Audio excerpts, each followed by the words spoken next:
Hi hello ಎಲ್ಲರೂ ಹೇಗಿದ್ದೀರಾ? ನಾನು ನಿಮ್ಮ ಆಶಾ ಶೆಟ್ಟಿ ಮಾಡುವ ನಮಸ್ಕಾರಗಳು. ಮನೆಗೆ ಯಾರಾದರೂ ಸಡನ್ನಾಗಿ ನೆಂಟರು ಬಂದರು ಅಂದರೆ ಏನಾದರೂ ಸ್ವೀಟ್ ಮಾಡಬೇಕು ಅಂದರೆ ಈ ಥರ ಶಾವಿಗೆ ಪಾಯಸ ಮಾಡ್ಕೊಳ್ಳಿ. 5 ನಿಮಿಷದೊಳಗೆ ಮಾಡ್ಬೋದು. ಅಡುಗೆ ಬರದೇ ಇರೋರು ಸಹ ಮಾಡ್ಬೋದು. ಈಗ ಹೇಗೆ ಮಾಡೋದು ಅಂತ ನೋಡ್ಕೊಳ್ಳೋಣ ಬನ್ನಿ. ಶಾವಿಗೆ ಪಾಯಸಕ್ಕೆ ಬೇಕಾಗಿರೋ ಐಟಮ್ಸು: ಶಾವಿಗೆ, ತುಪ್ಪ, ಗೋಡಂಬಿ, ದ್ರಾಕ್ಷಿ, ಹಾಲು. ಇಷ್ಟೇ ಬೇಕಾಗಿರೋದು. ಮಾಡೋದು ಹೇಗೆ ಅಂತ ನೋಡ್ಕೊಳ್ಳೋಣ ಬನ್ನಿ. ಈಗ ನಾನೊಂದು ಪಾತ್ರೆ ಇಟ್ಕೊಂಡಿದ್ದೀನಿ. ಅದಕ್ಕೆ 2 ಸ್ಪೂನ್ ತುಪ್ಪ ಹಾಕ್ತಾಯಿದ್ದೀನಿ. ತುಪ್ಪ ಬಿಸಿಯಾಗಿದೆ. ಇದಕ್ಕೆ ಗೋಡಂಬಿ ಹಾಕ್ಕೊತಾ ಇದ್ದೀನಿ. ಗೋಡಂಬಿ ಹಾಕ್ಕೊಂಡು ಸ್ವಲ್ಪ ಫ್ರೈ ಮಾಡಬೇಕು. ಗೋಡಂಬಿ ಒಂದು ಸ್ವಲ್ಪ ಫ್ರೈ ಆದಮೇಲೆ ಶಾವಿಗೆ ಹಾಕ್ಕೊತಾ ಇದ್ದೀನಿ. ಒಂದು ಸ್ವಲ್ಪ ಫ್ರೈ ಆಗಿದೆ. ನಾನು ಸ್ವಲ್ಪ ಫ್ರೈ ಮಾಡಿ ಎತ್ತಿಟ್ಕೊಂಡಿದ್ದೀನಿ. ಈಗ ಇನ್ನೊಂದು ಸ್ವಲ್ಪ ಮಾಡುವಾಗ ಫ್ರೈ ಮಾಡ್ಕೊತಾ ಇದ್ದೀನಿ. ನೋಡಿ, ಈಗ ಇದು ಫ್ರೈ ಆಗಿದ್ದಾಗಿದೆ. ಇದಕ್ಕೆ ಸ್ವಲ್ಪ ನೀರು ಹಾಕಬೇಕು.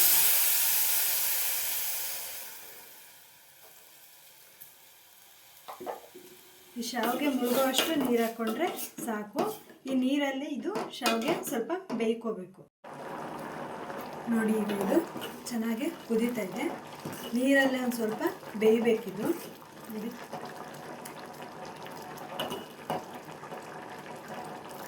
ಇನ್ನೊಂದು ಸ್ವಲ್ಪ ಬೇಯಲಿ.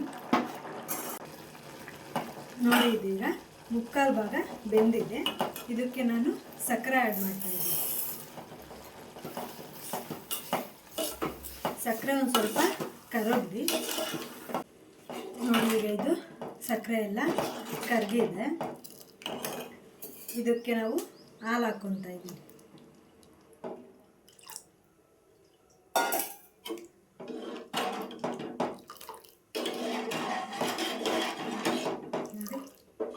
ಈಗ ಇದು ಒಂದು ಕುದಿ ಬರಲಿ ಸಾಕು, ಜಾಸ್ತಿ ಬೇಡ. ಒಂದು ಕುದಿ ಬಂದರೆ ಸಾಕಾಗತ್ತೆ. ನೋಡಿ, ಈಗ ಇದು ಕುದೀತಾ ಇದೆ. ಪಟಾಪಟ್ ಅಂತ ಮಾಡ್ಕೋಬೋದು. ಮನೆಗೆ ಯಾರಾದರೂ ನೆಂಟರು ಬಂದಾಗ 5ರಿಂದ 10 ನಿಮಿಷದೊಳಗೆ ಪಾಯಸನ ಮಾಡ್ಕೋಬೋದು. ತುಂಬಾ ಚೆನ್ನಾಗಿರುತ್ತೆ. ನೀವು ಮನೇಲಿ ಟ್ರೈ ಮಾಡಿ. ಹೇಗೆ ಬಂತು ಅಂತ ಕಾಮೆಂಟ್ ಮಾಡಿ. ಪ್ಲೀಸ್ ಲೈಕ್ ಮಾಡಿ, ಸಪೋರ್ಟ್ ಮಾಡಿ, ಸಬ್ಸ್ಕ್ರೈಬ್ ಮಾಡ್ಕೊಳ್ಳಿ. ನೋಡಿ, ಹೀಗಾಗಿದೆ ಇದು. ಇದಕ್ಕೀಗ ದ್ರಾಕ್ಷಿ ಹಾಕ್ತಾಯಿದ್ದೀನಿ.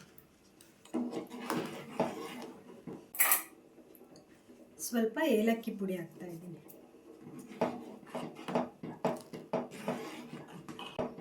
ನೋಡಿ, ಈಗ ಇದು ರೆಡಿಯಾಗಿದೆ. ನೋಡಿ,